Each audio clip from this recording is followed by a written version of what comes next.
Yes, hi, my name is Binya Applebaum. I'm a reporter with the New York Times. I'm in town working on a story about taxes. Everyone complains about taxes, but in fact, most Americans have benefited from large tax cuts over the last 3 decades. Now, that era of tax cuts appears to be ending. The federal government and many state and local governments are grappling with huge budget deficits. In early October, we traveled to small-town diners, recreational rooms, and suburban coffee shops in southwestern Illinois to ask people the same question. Who should pay more? The rich? The poor? People like you? At the upper end of the spectrum, do you think that those people are paying a fair share of their income? I would say no. I mean, as you make more and more money, you should pay more and more taxes, but they know a way not to pay taxes. John Siemens, who runs a small manufacturing company, does not agree. There's a lot of discussion now about, the tax rate that the wealthy pay. The government, when they did that, had specific goals.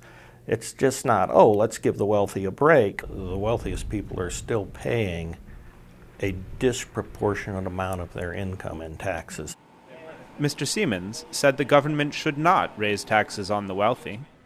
It should not raise taxes on the middle class either.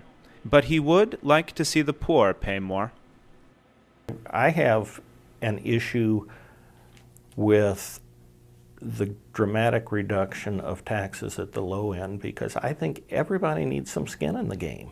I certainly understand that if you're low end of the spectrum, you don't have a lot of disposable income to put there, but it should be something. Now, what that is, what's fair, I don't know.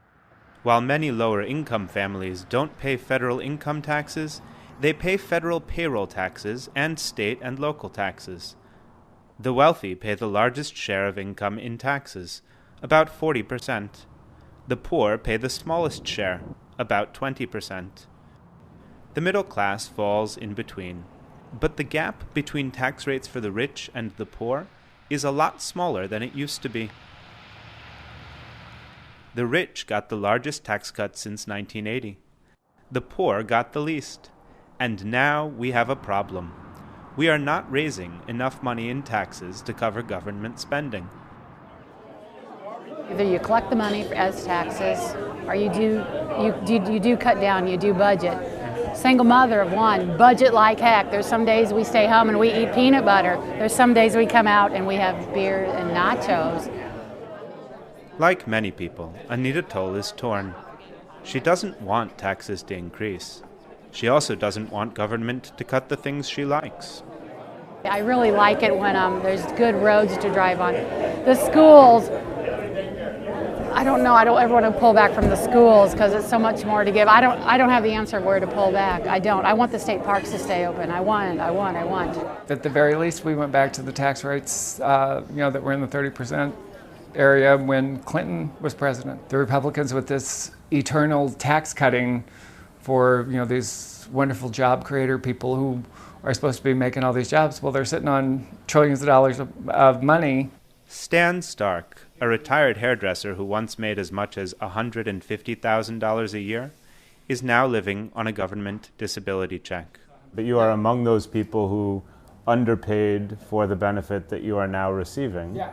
And so, on the one hand, as a member of the workforce, you benefited by not paying. On the other hand, as a disabled person, you're now benefiting by getting, the full value of those promised benefits.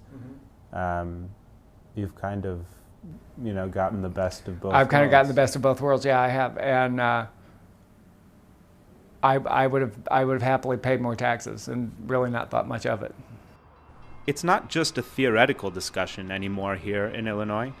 Last year, the state raised everyone's taxes to escape a massive budget shortfall. And last month, voters in southwestern Illinois elected a new congressman who promised that he would vote for higher taxes on the wealthy.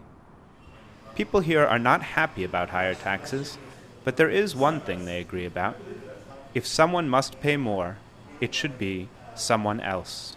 I think there's going to come a point, if they keep increasing taxes, where it's going to take the incentive out of working hard. You know, I work, I have 2 businesses. I work 75 to 80 hours every week. And I'm not seeing the return on my human investment. I don't feel we should tax the middle class any more than we are right now.